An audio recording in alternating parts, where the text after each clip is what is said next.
have a guest today. This is part 1, and then there'll be a number 2. Welcome to the Nate the Bullet Podcast, show number 9, Saturday, February 11th, 2017.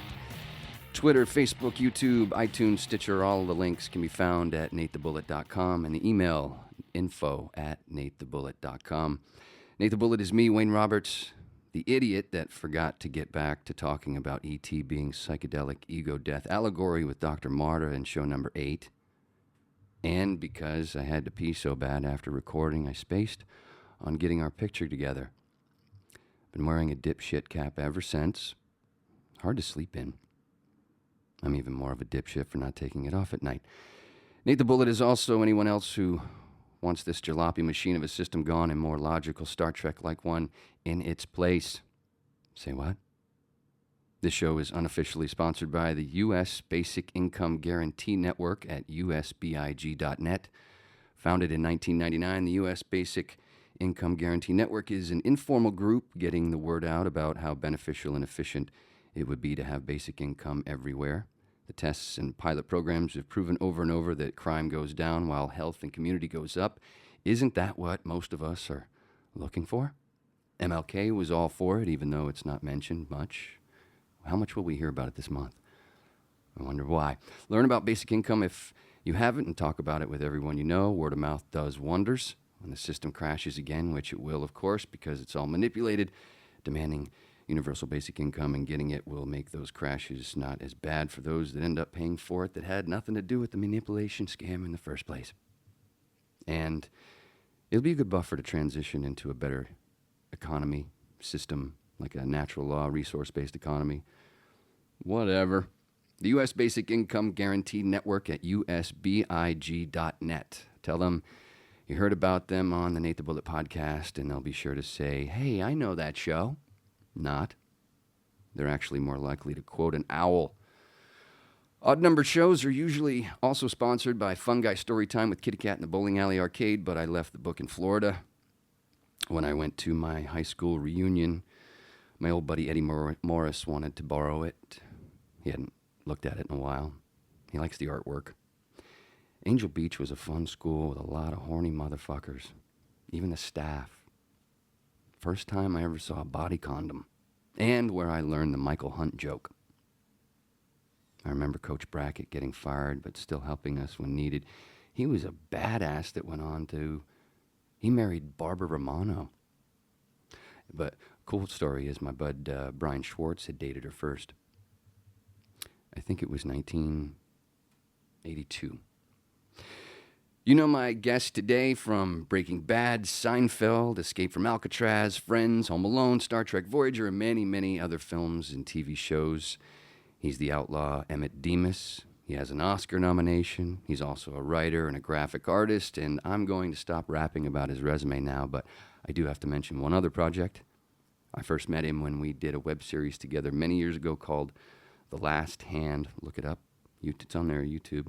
If you search for The Last Hand, Larry Hankin, it'll pop up. 5 episodes. It'll be fun. Great to see him again and have him on the podcast. Larry Hankin, it is good to see you again. Been a while. How you doing, Wayne? I'm doing all right. It's strangely warm today. Maybe I'm just getting warm because I'm nervous about doing this. It's always nervous right at the beginning when you're sitting here with somebody else. That's okay. I'm not nervous, so... If you're not nervous, then I'm... You claim nervous first, so one of us has got to be not nervous. I think I'm not. So you are in the middle of a recovery, just kind of like me, even though I haven't had surgery yet, but you've just recently had surgery yourself. Yeah, quite a while ago, a couple of years ago, I had a bike accident. I mean, somebody crashed into me, and I screwed up my hip, and I didn't think anything of it. I left it alone, and I thought it went away, but it didn't, and so I've ultimately had to have and just had a hip operation. They replaced my hip with a railroad spike with a ball on the end of it. It's very funny looking. They show it to you before they put it in, and it's a railroad spike. Great description. But I'm healing now, just been through physical therapy and stuff, so I can, drive a car, and I stopped limping. We were talking about limping before. You just, it's stupid limping. I mean, I guess if you have to limp, that's what you do. But I didn't want to. I could get it fixed. So I thought, okay, let's just get it fixed. So now I'm recouping from that, and I think I'll be okay in about another 2 or 3 weeks. I'll be fit as a fiddle, they tell me. Fiddle. It's amazing what they can do, man. It's just amazing. They just cut off the top of your femur and hammer in this spike and put it back in your leg. And they only make a little hole. It's really amazing, only about 2 or 3 inches. Only. Yeah. So going in is more, I guess, not knowing is worse than knowing. So you start asking people, and unfortunately, you gotta choose who you're asking about whatever you're asking about, because I would be asking people who had horrible experiences with operations. So that's what you think is going to happen, right? And luckily, I finally met a couple of people who had good experiences, so it kind of calmed me down a little. But basically, it was nothing. It really wasn't. I mean, if you're healthy and you want to get well again, it's cool. And if you're uptight and are afraid of whatever, it just makes it takes a lot longer. It makes it a little more rough. Yeah. Yeah, I just had somebody I know had their hip replaced about, I think it's coming up on 2 years, and theirs went pretty well. Yeah, I mean, generally they all go pretty well. Very rare that there's any kind of, something afterwards. But no, it's getting the operation, the prep for it, and then it's all in your head, before. Once you're there and on the operating table and you're numb, it's over pretty much. Yeah, as soon as you get that anesthesia. For you, you're knocked out, and then when you wake up, you limp a little. But they had me walking 5 hours after the operation. Really? So, yeah. I mean, it's amazing. I mean, I went to Cedars, so, they're pretty cool, and the doctor was pretty cool. And the other thing is, you got a lot of time on your hands if you're limping and then you can't drive, and then you've got to get better, and so you have a lot of time on your hands. And I thought, that's cool. I probably can change habits and stuff, what do they call it, re-imprint. So I did. I changed a lot of my habits, and I changed. I learned to play the guitar. I had all this time. Really? I wrote some really cool new stuff. I could just sit and write, all I wanted, because there was no way I was going to go anywhere. I cleaned the apartment. What else did I do? I made some new contacts, because you're meeting new people, which was kind of cool. So I used the time, I think, as well as you can, getting well. So I was pretty happy with the chance to have a month while I was recouping, of just sitting at home and seeing where this time would take me if I stopped complaining about wasting time and see. I do that about once every couple of years. I'll just change what I'm doing. I'll just stop what I'm doing. And without anything in mind of where to go. And just see where the time and the boredom or the risk takes me or forces me to go. It's some people know where they want to go. They'll just stop saying, okay, I want to stop doing this and I want to do that, and that's what they do. Me, I generally do it without anything in mind, which it's kind of weird. The first couple of weeks, you start getting a little nervous about where is this going. I'm not, and then something finally it will just grab me, and that's what I'm waiting for. And then I go, oh, cool, I want to do this, and you go do it. I think it's. Well, I also have ADHD, so maybe that's just what's doing it. I've stopped questioning it. It just usually 10 times out of 10, maybe 11 times out of 10, it takes me to a good place, you know. So I don't stop doing it. It's about 2 to 3 years. Like when I was with the committee, I would stop doing that after a couple of months and just go do stand-up for Now you're a month or two. you're talking back in the 60s. Back in the 60s, yeah, and that's where it started. I didn't take because it's for me. It's I don't know. I'm trying to check it out, but I think there's a part of ADHD is OCD. You know, just this. I get fascinated with something or hooked on something, and I just go all out. Oh yeah. And I just wipe everything else out. So when we were in the committee, I was doing that, and everybody was. After we were successful, after about a year, when we just had crowds coming in and we were getting paid every week and we were getting good reviews, everybody was told to take 2 weeks off. We staggered. So when my time came, I was so nervous about being replaced, which didn't happen. I mean, we had 5 people in the company, all and you know, you would take a vacation and I would fill in for you because it was improv mostly. I could take your place, and everybody knew everybody else's part, so there was no big deal. So you would take your vacation, and then you would come back, and he would go, and then she would go, and then he would go. And then when it came time for me to go, I just wouldn't go. I wouldn't take any time off because I was afraid if I left, they'll replace me with somebody else, and I'll get fired, and I don't know what I was going to do next. And I feel that. And they kept on saying, no, just take 2 weeks off, man. You just got to take 2 weeks off. I go, no, it's okay. And then finally I just had a nervous breakdown after the second year. I just like flipped out, man. Really? Yeah. So I thought, okay, pain teaches, Larry. What have we learned? Yeah. So I said, okay, I can't do that. I don't care if I do get fired. You just got to take time off. What was the breakdown about? I mean, was it a serious breakdown? Were you in the hospital? During the intermission of one of the shows, I just didn't. I felt weird, you know. I just felt a little off. I said, well, you know, during the intermission, I'm going to walk around the block. You know, I'll be right back. And I just kept walking around the block. I wouldn't go back inside into the theater. Uh-huh. You know, somebody started looking for me, and then the director came out. And he found me just like, you know, sobbing in his doorway. Really? I was about to hurt myself. I was going to put my fist through something. Jesus. A glass window or a brick wall, I don't know what. And he said, hey, what are you doing? I said, did you realize it's all bullshit? And he goes, yeah, but what are you doing? What are you doing now? What is this about?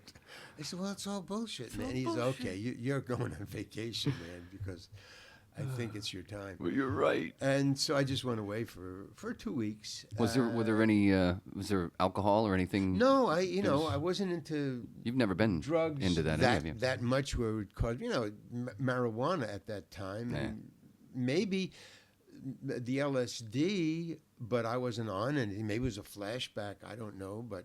You know, I had been doing the show. Everything was normal. And intermission, you take a walk around the block, or you just smoke a cigarette, or you have a meal, whatever. And I decided to have a nervous breakdown during intermission. Wow. Cool. So when I came back, I said, you know, they said, you know, if you need more than 2 weeks, then take more than 2 weeks. Oh. You know, take care of yourself. Yeah. So I thought, well, I'll go back to doing stand-up. So I did stand-up for about a month. And this is right after the little break. Did you go to the hospital or anything? No, I just went away somewhere. Just by yourself? I went to Hawaii. You took care of yourself. I went just away, where nobody else was. So there was no medical thing part of it. You just took care of it yourself. Again, I don't. like to go to doctors. No, who does? You know, it's either a macho thing or a Homo sapien thing. You know, but so I thought, well, what's occurring to me is I started out as a stand-up in coffee houses in Greenwich Village. So that was the roots. That's my show business roots is stand-up. Right. And so I thought, well, I would do a Monday night sometimes before the breakdown. I would do Monday nights at coffee houses around town. And I was known, so I could always get a spot. And this is in San Francisco. Because of the committee. So I'd get up on Monday nights and, you know, work on some material. And finally it started to gel.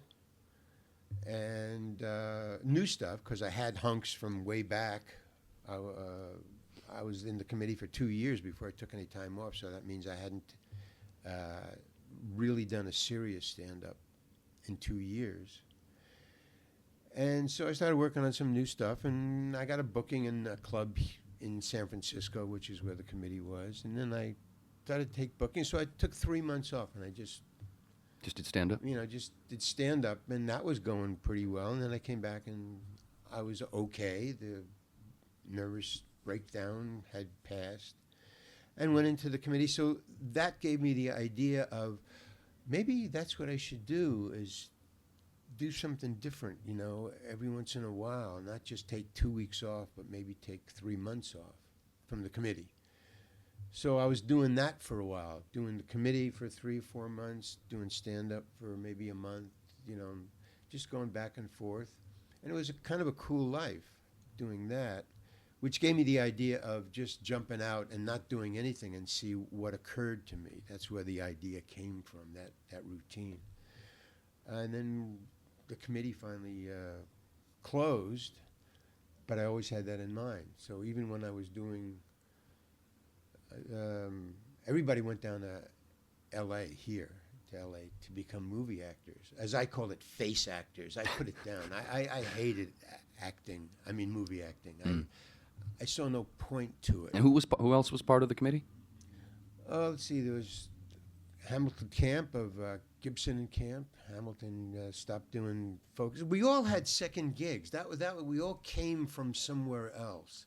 It wasn't like we all wanted to be improvisers. I was a stand-up comedian. My roommate at the time, I graduated with Carl Gottlieb, who wrote Jaws. Oh, wow. The movie Jaws. So we just we graduated Syracuse, took an apartment in Greenwich Village, and he wanted to be a writer, always wanted to be a writer, always wrote. He wrote for the school newspaper in Syracuse, the Daily Orange, and he was cool because he got hung in effigy, and he was a satirist. He had a column. And so he took on the football team, he took on the marching band, and they were all looking out for him.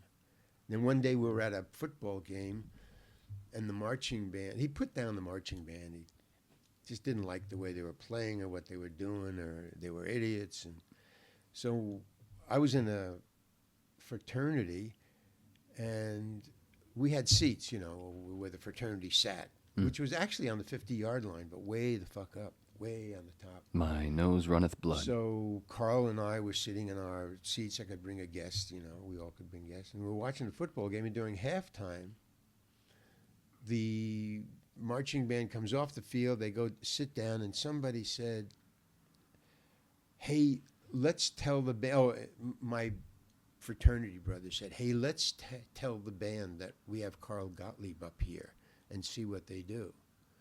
So I said, no, don't do that, man. I mean, they've hung him in effigy. They burned his likeness. You know, they set fires. Jesus. It's not going to go well. And so they did it anyway. They say, you know, we got Carl Gottlieb up there. Well, what do you think we should do? So they said, pass him down to us. So my fucking fraternity bros say, okay, Larry, we want Carl. And Carl sit right next to me. I said, well, what for? So we're going to pass him down to the marching band down there, and they just want to do something with him or to him. I don't know, but let's just see. And they said, no. And Carl, if you get Carl angry, he's like a bull, man. You just don't want to, he goes nuts. You just don't want to fuck with him. Don't straddle that and boy. I could see that adrenaline start to rush. You know, his face got all red, and and I go, oh, this is going to be, no, this is. So I said, he's my friend, so I got to stick with him. It's one against, I think, 15 or 20, fraternity brothers. You're killing me, Smalls. Coming. And we were up against the wall. I mean, we were on the top. All the way at the top. All the way at the top. So there was, there's the wall and there's a drop off. I mean, like a Lady Gaga drop off. Oh, man. So, I just stood with him, I just back against the wall. And he just, 15 of my buddies say, come on, we got to pass him down. We got to pass him down. That sounds filthy. And so when they saw Carl was serious, he was just going to fight for, they were just going to beat him up. That's what they were going to do. I mean, basically. Because the interesting thing was, and the coincidental thing was, my roommate in the freshman dorm, I was a freshman, my roommate in the freshman dorm, was in the marching band. So I would get reports about, Carl Gottlieb, man?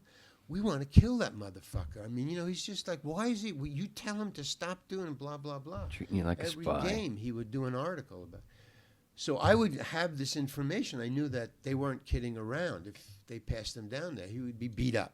I mean, basically, that's what it was. And they had weapons. So, but when they saw that Carl's determination and that I was going to stick with him, that they would have to beat both of us up, they kind of backed down. Thank God. So, like I said, they didn't have weapons. Anyway, that's how I know Carl. And then when we graduated, we got a little flat together in Greenwich Village. And he became a writer, and I became, I didn't know what. I didn't want to be what I graduated for. I had a master's in industrial design, and I didn't want to do that. I was just pleasing my parents because I didn't know what I wanted to do. So I, waited tables and washed duck boards and, swabbed bars after it closed. They would lock it up, and I would. The one good thing about it was I was cleaning up in a restaurant after hours. They closed at like 1 o'clock, this restaurant. And I would come in and I would have to clean up the place. I would, mop the floors. It was a bar restaurant. Mop the floors, mop the duck boards. And what I would do is, because they locked me in, and then the chef who came in at 6 would unlock the door and let me out. I couldn't even get out by myself. It was this major lock they had there. So I was there for 2 weeks, and I was stealing food because I was starving, man. I would steal canned foods. I would always wear a raincoat to work. It was like Harpo Marx, man. No shit. I would steal food in this raincoat. And pockets are full. I was starting to get queasy because I thought they're going to start doing an inventory and see food is missing. Mm. So on the last day, I just loaded up. On my last night, swabbed. I cleaned everything, and about an hour before the chef was going to come, I just put sides of bacon in my belt all the way around. Jesus. I got big. It was the packaged It's kind stuff, of like Brad Davis in Midnight Express packing the hash to himself. Yeah, right. And I just all the way around, and then I would stuff cans of spinach and sausage into my. And I just was loaded, and I thought if I can get past the chef when he lets me in, I'll be cool. But I just don't want to be busted. I don't want to work here anymore. But I got out. He just let me out. He didn't even pay any attention. I just slipped out, and I never showed up for work. And I thought, what a great modus operandi.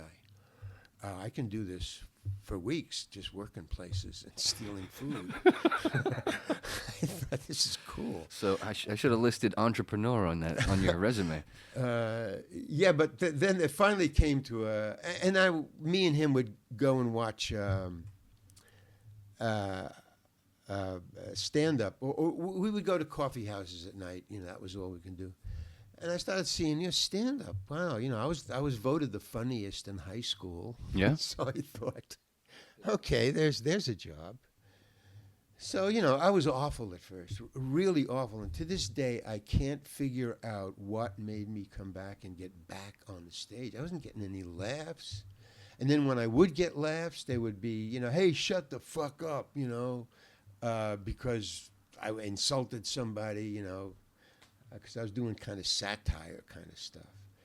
And I was doing open mic nights with like George Carlin and Richard Pryor and Peter, Paul, and Mary.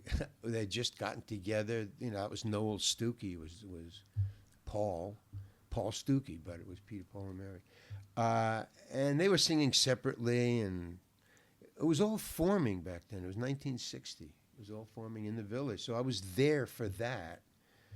And then one day I got a job.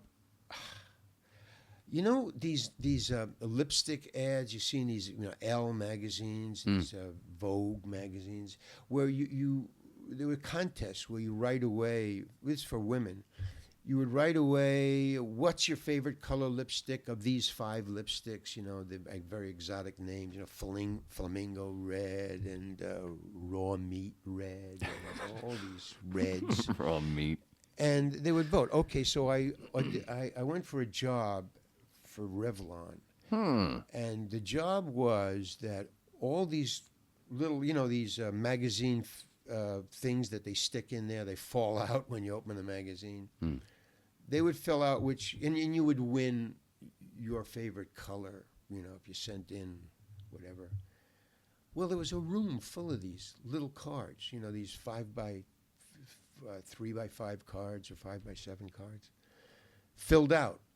But there was no computers in those days, or not in this office anyway. There was just a room full of these stacks. I mean, I'm talking about thousands of stacks of these cards that women had sent in. And I had to collate them and say, well, all the meat red cards go here, all the blood red cards go there, all the pink cards go here. Well, I go blind. So I go, holy cow, this is crazy, man. So I worked from 8. They said, show up tomorrow at 9 o'clock. And you work, and then you get an hour off for lunch. So I worked for 4 hours, and I couldn't take it. So I just never went back from lunch. And Carl was now paying and bringing home. He would be going to these writers. He was reviewing movies. He had a good gig right out of the. People that didn't want to beat him up. He was reviewing movies for these obscure little neighborhood papers. So he had like 5 or 6 papers he was reviewing movies for. So he would go to these movies with really big time, New York Times reviewers and stuff like that.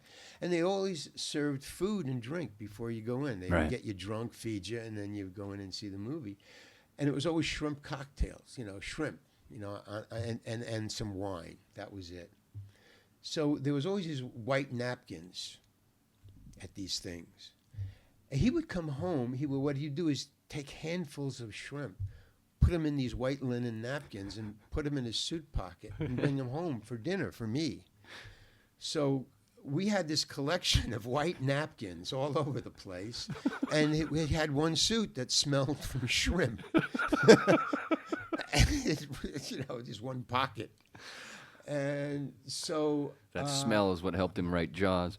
I couldn't, I'll just finish this up. This was the last job I ever had before show business. I couldn't take it that he was just feeding me and paying the rent. And finally I said, well, there's one job which I left after 4 hours, this Revlon job or whatever it was. And they owe me 4 hours pay. That's right. And I was so needy.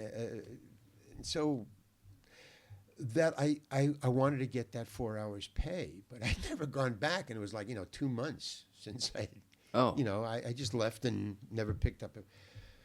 And I go, how can I get the 4 hours? How can I get 4 hours pay? So what I did was I just put my arm in a sling.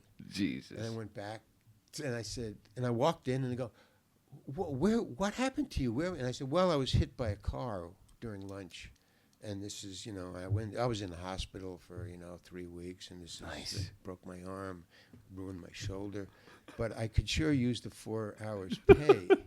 Oh, that's fine. Oh yeah. Oh, we're really sorry. And they just gave me the 4 hours check, and I left. And when you heal, you're always welcome to come back and count those cards. Fuck you. Thank you very much, man.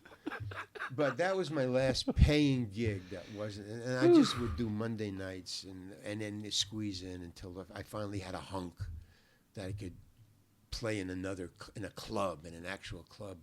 And that was my opening to show business. I never looked back. Your opening was acting like you had been lying and had been in the hospital from getting hit by as a an car. actor. Put it on right before I went upstairs, and I took it off as soon as I got outside. As I recall, it might have even been, now this I don't know whether it's true or not, but it seems to me that those linen napkins I was talking about, those white linen napkins, made up the sling. I tied like 3 of them together. It was just ridiculous, man. But they bought it. It was little old ladies who were running the shop. It wasn't like an office. It was 2 little old ladies and all these cards in a little tiny office. Man. But show business became my life. And what was your stuff when you started with stand up? What was your material? I never wrote anything. I didn't know how to write. I could never write anything. I could never write a bit or a hunk. I could never put pen to paper with what anything was in mind. I used to get up on stage on open mic nights and just talk about my day. And I was a storyteller. I guess I still am a storyteller. These are getting better and better. It would eventually be funny, but it took me like 5 or 6 or 7 or 8 or 9 weeks of just getting up and telling either the same story or different stories until I finally realized, this is starting to get funny here now. But like I said, when I started, I don't know what kept me going back up on the stage until I started getting laughs and not, having the guy cut me off and say, thank you very much, Larry, the next, and just get him out of here. But I just think, I always thought, yeah, I can do it better. That was what got, but that's crazy, man, because, the old saying about you keep doing the same thing over and over again, expecting different results. That's crazy. Fine, I won't practice. But I started to say, I'm getting different results. So keep doing what you're doing over and over and over and over and over and over and over again, and maybe the insanity will bring it to a cool spot. I mean, that's the only lesson I can get out of that, because I was just doing the same thing over and over again, and it wasn't working, and then it did. And maybe that's what all stand-up comedians do, but maybe that's what, all swimmers and boxers and athletes. You just keep kicking the ball until it goes through the hoop or through the goalpost or whatever. Well, years ago when we were doing The Last Hand, I asked you, I was finally getting the nerve up to do stand-up, and I asked you for some advice, and the main thing you kept saying was just get up and do it. Just that's like the major you just got to get up and do it. Don't worry, just get up and do it to get used to it and everything. Cause I have a character called Emmett Demas, which I write film shorts about, and he sometimes talks to me. And one time he said to me, and this is about, the hard part is getting up and just doing it, man. Yeah. But I realized that, okay, once you're up on the stage and you're doing it, the realization comes, the epiphany is, the hard part's over. Now comes the hard part. Harder part. It's all hard, man. Mm-hmm. To me, anyway. I don't know. Some people say I was born doing it. No, I wasn't. I was born doing it, and it was quickly kicked out of me. Whatever talent I had was just totally. I had a very bad, home life, so it wasn't conducive to proaction. It was. Yeah. I was being put down, punched around. One of those things. Every time you tell a story from your past, I'm like, I continue to think that we're related because it's like Yeah, you're I guess telling maybe, older stories of mine. It's either you had a really good home life or you had a really bad home life. I mean, it's 50-50. Yeah. And but the specifics are always interesting, you know. For sure. But basically, it's abuse with no marks on the body is basically what it is. It's verbal abuse or Emotional. Yeah, emotional abuse. Yeah. Do you think that's part that might have had something to do with the breakdown when you were with the committee? Well, Leading up, something that just kind of I finally spilled over. probably all goes back to Yeah. the womb and your father and your DNA and your genes and what you ate last night. It all adds up, man. It just all adds up. It does. You just gotta, keep a sharp eye out. So what was it that brought you to Frisco from Greenwich Village? Well, I started getting really successful, and I was opening for like Woody Allen and Miles Davis, and I was getting up there. Damn. And I had a really which is another. I don't know how that happened. For being, thank you very much, Larry. Next guy, Monday night, get him off the stage. To opening for Miles Davis, and he asked me to, I was going to tour Europe with Miles, but I didn't want to leave the country because I thought I was going to be discovered here. Jesus Christ. So I didn't want to leave the country. You were invited to tour Europe with Miles Davis. Yeah, to open for him. Son of a bitch. But just here's the other offer. thing. It's like and the this nomination. is about the abuse and stuff. And maybe it's the ADHD. Something. But I was not aware. I mean, I knew Miles Davis was Miles Davis. He was at the top of his form at that time, and it was the 60s, early 60s. And I knew that he was Miles Davis, and he was in awe. I was in awe of him. But I didn't understand the importance of what he was telling me, which was, hey, man, I want you to tour. We're going to go all over Europe. It's going to be like a year tour. God. Not realizing that when I came back, man, I would be so much better off than when I started. But it never occurred to me. Right. All I knew was he wanted me to leave the United States, and that didn't seem like a cool move. Nuts. It was.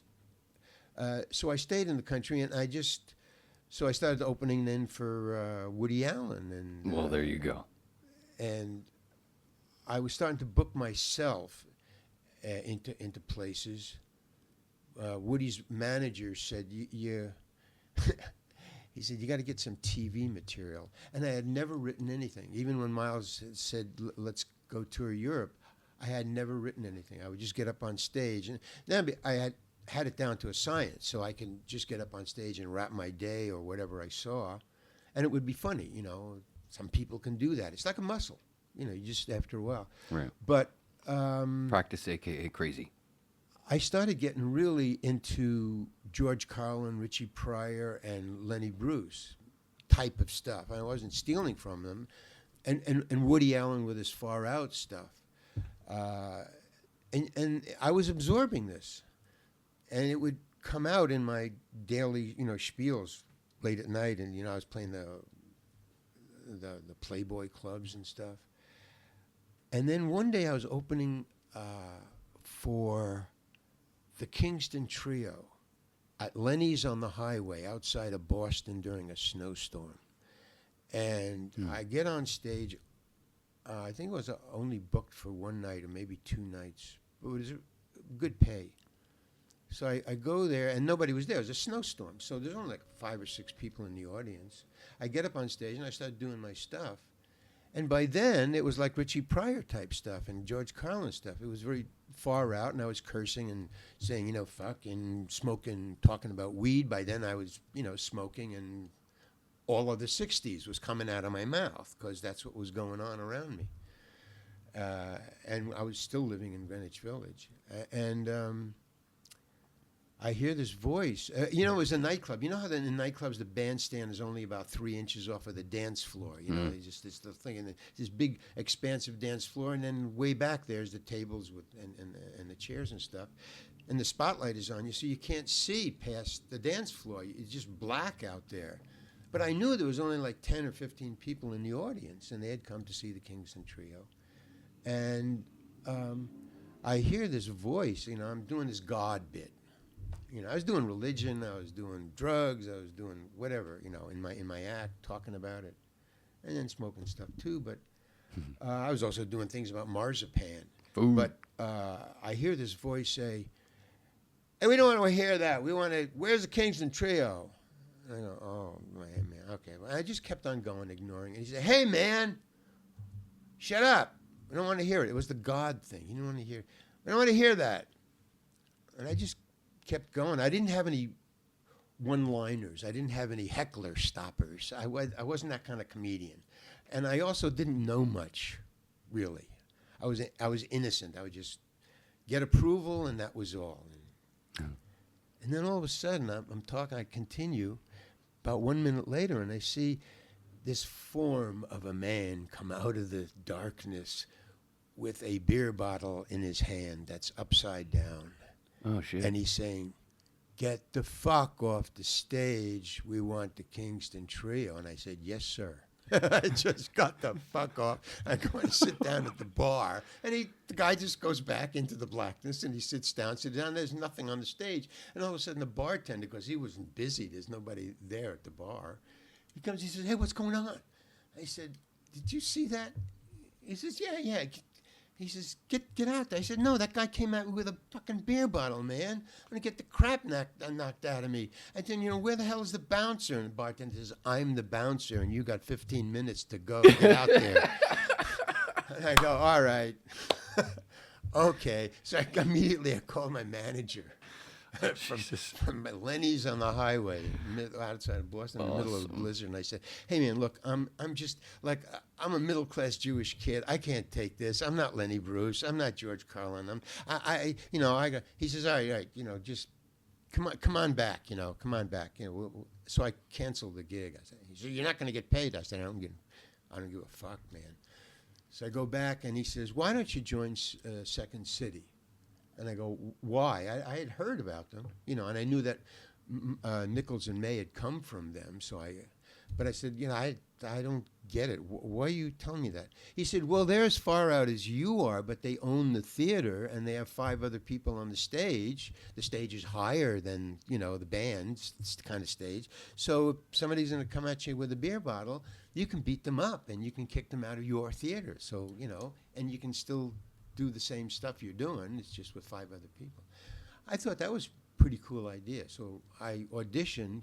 Me and Robin Williams auditioned at the same time. No shit. Yeah. And I really wanted the gig. And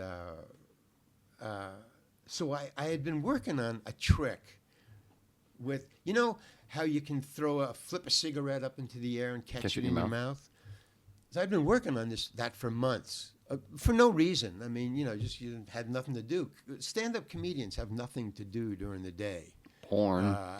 Except maybe write, and I didn't write. Or So I just walk around. I thought, well, that's a good trick. I would just like to work on that trick. So I worked on it for months, and I could do it. You know, you go, and it flips in the air, and you catch it in your mouth. And I could do it about maybe 6 or 7 times out of 10, which I thought that's professionally okay. I'd say. So I'm standing on line waiting to get in, and there's this guy who turned out to be Robin Williams years later in front of me. And we're talking, and we're waiting on line to go into the audition, and all of a sudden I see, and somebody says, "That's Paul Sills. He owns the Second City.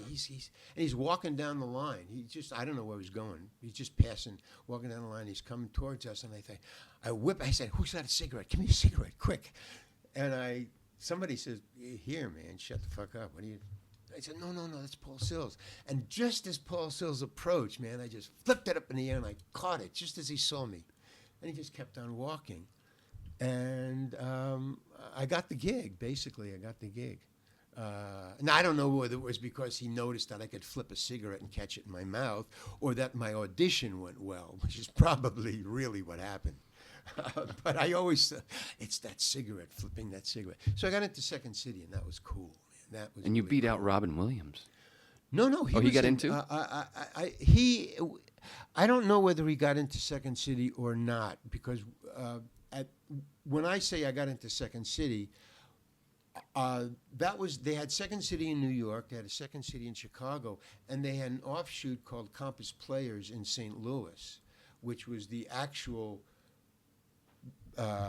seed of Second City. It started as the Compass Players, but once it morphed into Second City, Paul Sills and David Shepard started Compass. Compass was started by David Shepard. Paul Sills joined them. It turned into Second City, and then David Shepard says, I want to go back to just doing my own little thing with Compass Players, so I'll just play around the country, maybe do it in colleges. And he booked it into St. Louis, so I was sent to St. Louis. So it's like the D League. But we were a hit. We were held over and stuff like that. Nice. Paul Sills came down one day, 1 month, 1 week, I don't know, and he took me and Jack Burns, who I met in met in St. Louis. He was hired. I don't know where he came from. And we went up to Chicago, and me and Jack Burns were in the Second City in Chicago. But now the Chicago, generally 5 is the best. I don't know why that is. 4 boys and a girl. I don't know where that formula came from or why it worked, but that was a standard. And then there was me and Jack Burns, new guys, and there was, some famous people came out of there. Alan Arkin. Oh, wow. Dick Libertini. A lot of famous people, but it was too many people.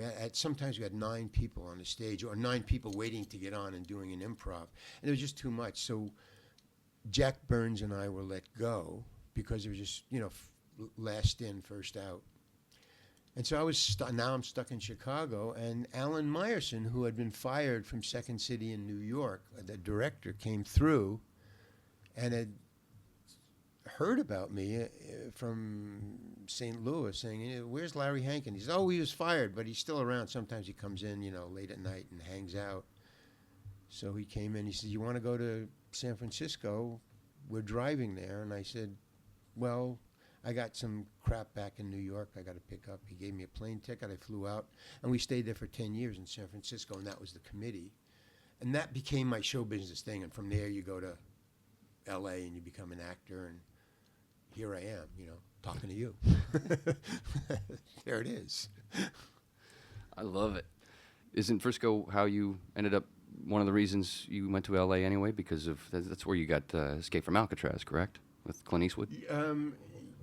Yeah. We were starting to get famous as the committee in San Francisco, and a lot of famous people would actually fly up to San Francisco just to see the committee. In those days, plane flight was $10 from L.A. to San Francisco in the 60s. $10. Then they raised it to $15. So it was like, it was real easy to do that. And so a lot of us were just hired for a day's work, or maybe they would take a week off to go to L.A. to do a sitcom or whatever. I was called. The first time I was called was Laverne and Shirley, I think, was my first gig. And I got an agent through that. Laverne. Penny Marshall. Penny Marshall came up, and I got this call because I didn't have an agent. I didn't need one up in San Francisco. And I got a call from somebody who said, Penny Marshall went up and saw you in the committee, and there's a really good part for you in Laverne and Shirley. Would you like to do it? And I said, oh, yeah. So they flew me down, big $30 round trip, spared no expense. And they flew me down, and I did the show, and then I got an agent through that. And then what year is this? What year is this? The committee, I went into the committee in the 60s, and we had a nice long, about an 8-year solid run to about 68. Then 69, it all started to fall apart. We had changed actors, improvisers, several times in those 8 years. But I always stayed there because I just liked doing it. It was fun. I didn't, we didn't have to write anything. We didn't have to memorize anything. We would improvise something. If it went great, we would keep it, and it would go in the show as a standard, and then we would. And it was a great life, we were famous up there, and we had a lot of perks, and we would get tables, in restaurants, and we would be interviewed. It was great. It was a nice little cozy, little tiny fame. Just enough. It was comfortable, but finally the work was down there. Oh, and then everybody finally left around 1970. Right, everybody left, and then they closed the committee. And I just stayed up there thinking that, well, since I'm famous up here, I'll just get a lot of other work, acting work or whatever. But no, I start to starve again all of a sudden, out in nowhere, after 10 years of being able to pay my way just through show business, being comfortable. And so finally, I couldn't pay my rent. And then I got a letter from Carl Gottlieb, my old roommate. Carl had joined the committee too, so we've always stuck together throughout our lives. So he wanted to mail you some more shrimp? No, he had gone down there, and he had started to get really great writing gigs. He was in Los doing Angeles. Great in Los Angeles. He had a big mansion. Well, not a big mansion, a small mansion. But he had a nice house. And his wife was a good friend of mine, Allison Kane, and I get this letter from Allison saying, what are you doing up there? Why don't you come down here? And I said, well, I don't want to be a face actor. Everybody wants a close up, and yeah. Jesus. That was right. I think you should see the whole actor. I don't know what the fuck I was thinking, man. It was stupid, She says, no, but there's work for you down here. Yeah, where am I going to live? I don't have any money. I don't, it's moving and yeah. But meanwhile, I had really gotten into being homeless almost. And I was good at it. So it's like the opposite of most people's stories. I want to go to L.A. Well, no, what are you doing? It's Instead, face somebody's acting. saying, no, come here. Yeah. And you're like, eh. No, but here's the thing, hilarious. and I do a whole. I have a whole. Actually, I wrote this when I started to write. I wrote about it. Was that I started to get into the whole homeless scene up there because that's one of the places, and Santa Monica is the second place. Oh, I have to ask. Francisco While you were, is- did you ever come across Manson or any of those? Because Manson was there for a bit before he... No, but we were very close to all that. Yeah, I mean, because the committee, we were closed on Sunday and Monday, so we would rent out the theater. So Baba Ramdas would come by, Timothy Leary would rent it out for shit. The Mothers of Invention would play there. The Byrds would play there one night, or they would be up at the Peppermint Lounge, which is 2 doors away, which is a famous place where awesome all the history. bands used to. Before they were famous, Right. It was all When it was cool. yeah, when it was cool, and I wanted to stay up there, thinking that it'll be great. And she said, "No, come on down." I said, "Where'll I live?" And she said, "You can stay on our couch." And I thought, "Okay, that's cool. It'll be Carl, my old buddy. We're roommates. Allison knows me. We're friends." So I went there for 2. I just moved down there. I snuck out on my rent.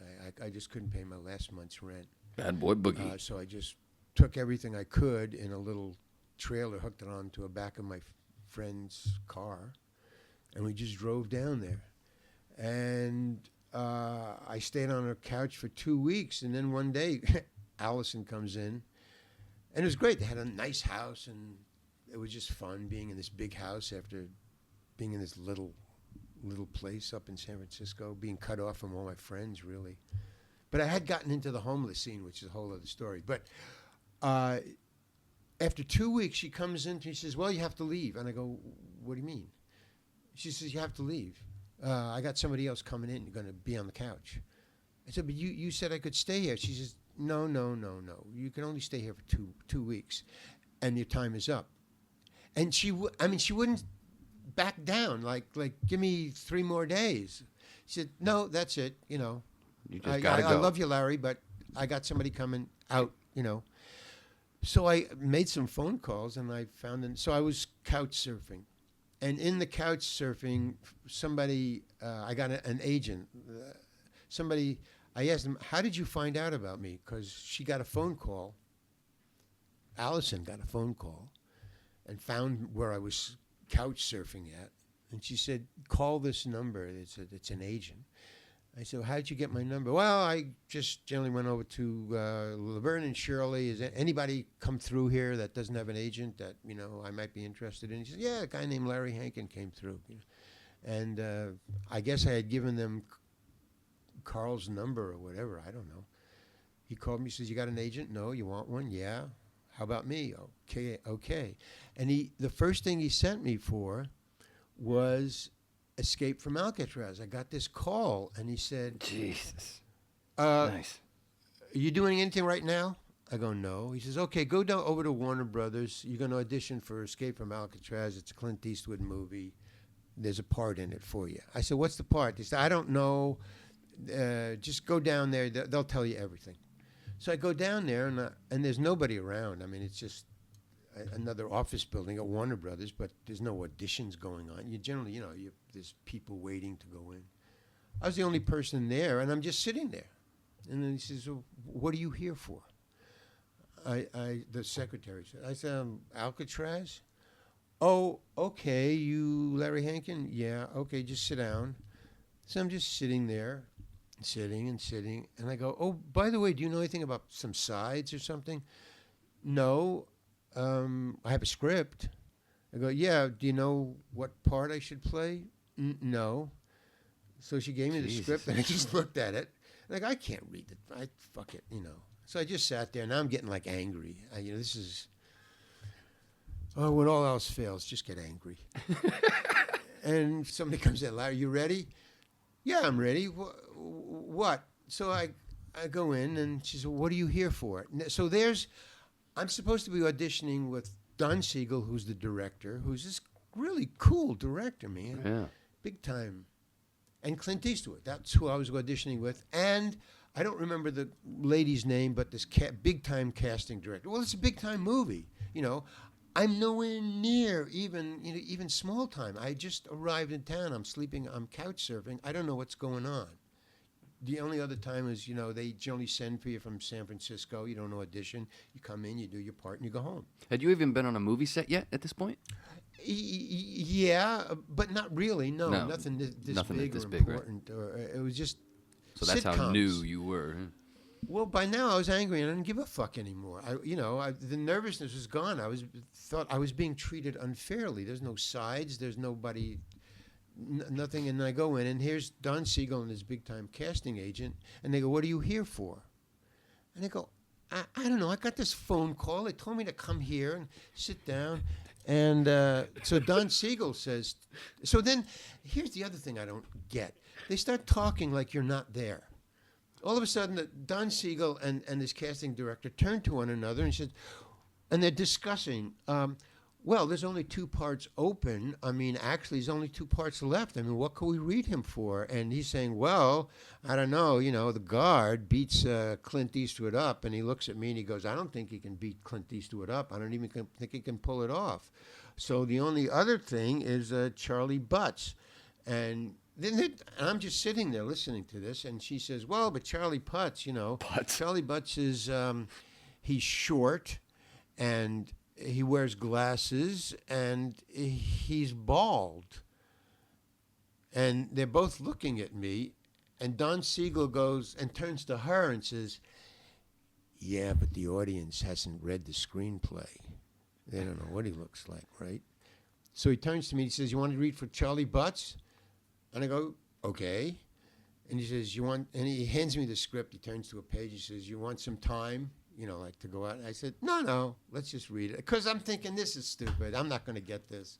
Fuck this. You just Fuck want these out people. as soon as possible. I want to go back to San Francisco and starve. I got that down. I understand that. I am cool with it.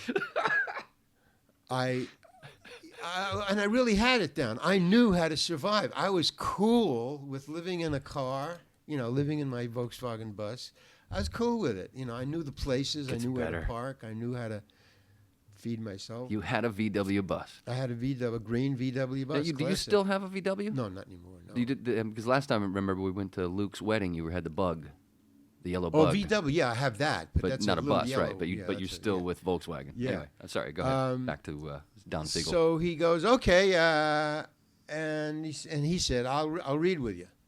So, fine, whatever. So he hands me. So it's a page, hello, how are you? Whatever Charley Butts was saying, and he reads with me just this one page and a half, and he says, okay. I say, oh, okay, thank you very much. He says, you got the part. What? And I go, what do you mean? Nobody has ever said that to me before or since. I mean, they don't tell you Especially right right in the room, yeah. Yeah. And he says, okay, you got the part. And I go, well, what do you mean? He says, you got the part. I said, are you kidding me? Because I'm thinking now he's putting me on. I'm just getting angrier and angrier. And he goes, no, look, I tell you what. Because he saw that. He saw I was bothered. And he said, look, Larry, I tell you what. Go home. Sit by the phone. See what happens. Okay? Get out of here. So I got out of there. I left. I went home. I sat by the phone. Sure enough, he says, well, you got it. So I said, fine. And so that's how I got that. And it turns out, if you watch the movie at the beginning, it's a co-starring part. It's co-starring. I thought, what? I still to this day don't understand how it works. But okay, fine. So I did that, and that was kind of cool. But again, it was a learning curve. The learning curve is always larger or higher than I can keep up with. I would follow. Again, we're related. I would follow Don Siegel around like a puppy because I just was fascinated with the directing part of it, and I would hang with Clint Eastwood only because he hung with us. He hung with Clint Eastwood hung with the rest of the cast. Not even the rest of the cast. He with the what do you Inmates. The what? The other inmates? The other extras? inmates, the other actors. Are you talking about Fred Ward and the other guys that from the three that get out? Stand-ins. Everybody. What's the word I'm looking for? I'm not sure. I'm guessing you're just saying that Clint didn't go hide in his. He was always he didn't around. go hide. He was never always went to there. He was with everybody. His Winnebago or wherever. He was always on the set. And I guess he was watching Don Siegel too because he wanted to be a director. I remember Don Siegel let him direct one scene. So I thought, and he came all dressed different. Did he was really? Like a new, different Clint Eastwood that I'd never seen or that anybody ever seen. He came with the little eye thing, he had it hanging around his neck, and he was all dressed. He was dressed properly, all new Nike stuff, all new Nike pants and Nike jacket and Nike shirt. And he was going to direct, and then Don Siegel got into the scene, and so he was directing his director. It was like kind of a funny little Don Siegel was playing a doctor. Anyway, I kind of it was a learning process. I was just going around wide-eyed and slack-jawed through the whole thing. It was, wow, man. Everything was wow, man. Or why'd you do this? Or, why'd you do that? And one time, I remember he wanted me to cry. There's a scene where Charley Butts wanted me to cry, and I couldn't cry for crap. I didn't know how to cry. I wasn't an actor. I'm an improviser, but I couldn't improvise tears. I didn't know what that was all about. So he kept on saying, look, Larry, this is very important. Don Siegel would come up to me. He says, have you ever had a breakdown? yeah, right. He said, look, we got a crying scene in about 2 hours. We'll get to your scene. I want you to cry, okay? And I go, well, okay, yeah. And that was all. And then I just forgot what he had told me. I didn't think anything of it. And I'm playing cards with the crew, playing cards with. And all of a sudden, the crew looks up, and there's somebody behind me. And I look around, it's Don Siegel, and I look, I go, oh, hi. And he goes, what are you doing? And I go, I'm playing cards. He said, you know, you got to cry in 2 hours. I go, yeah. He said, do you think you can do it? I go, yeah, well, I don't know, you know. He said, well, I think it's important that you cry, so I don't know, maybe you should go into your dressing room and practice. And he's really serious. And I go, what the fuck? Okay, you know, so I put my hand down and I go in, and I can't cry. I'm slapping myself. This is fucking ridiculous. I can't do this. I'm slapping him. I'm trying, you know, sense memory and bullshit. So I go, okay, I just got to tell him, you know, before. So I go over to him and I go, hey Don, can I talk to you? Yeah. Look, I don't think my character would cry in this scene. Oh boy. What do you mean?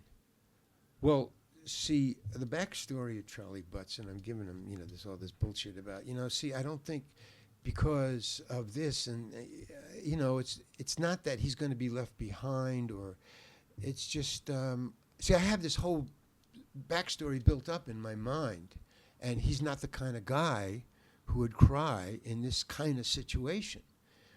And Don Siegel just turns to his secretary, who is across the soundstage. Come over here. So Carol comes over here. She says, I want you to listen to this. Larry, tell Carol what you just told me. So I go, okay. So he steps back, and I just tell her exactly again the same thing I told him. My character wouldn't cry. This backstory that I have in this situation, and I finish. And Don Siegel turns to her and he goes, "What the fuck is he talking about?"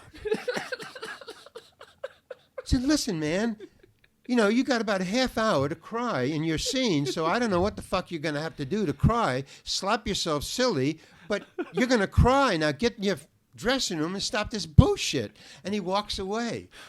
And I'm going, what the fuck is going on, man? Oh. So I go, okay. So I actually did go into my dressing room and slap myself again, but it just wasn't happening. Breakdown. So I just, okay, I'm going to get fired. So I get my mind around that. So I said, okay, I can take it. So I go in, and he says, okay, now in this scene, you know, Charley Butts is sitting in his cell, and he's because everybody has gone ahead of him, and he's caught from behind. So that's what he's left behind. Right, you're talking about the scene he wants you to cry in is where you've glued your whole back, the thing back to the hole, unfortunately, and you can't get out with I'm just sitting on my bunk, and I'm crying, you know. That's the scene, and he goes, okay, you know, you ready, Larry? And I go, yeah, I'm ready, you know. And he goes, okay, roll it, Larry. And I'm going, and he goes, cut. Hal, bring it in. And Hal comes in. He says, okay, Larry, just get back in get in position again. He goes, okay, roll. He says, Larry, this is a close-up. This is right on your fucking face. And he goes, okay, roll it, Hal. And Hal comes in with a bottle of wintergreen, and he just takes the cap off and blows wintergreen smoke or fumes in my eyes, and tears are pouring down my eyes. He just blew wintergreen into my face. You know, and so there's the tears. And he said, very good, Larry. Cut. Okay, moving on. And it just, the whole time, it was all a put on. The whole fucking thing was a put on. So now this crew is Malpaso. It's Clint Eastwood's crew. Right. They're his boys. And I could see that, Hankin is the butt of the jokes. Okay.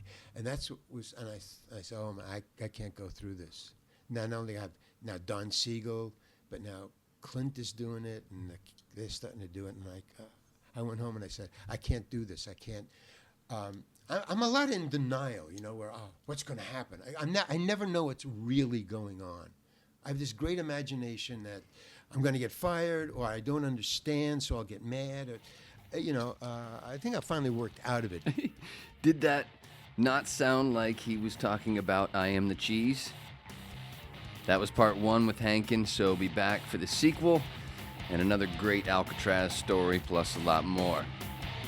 All a cosmic joke it is. And what can I say? Daddy loves you.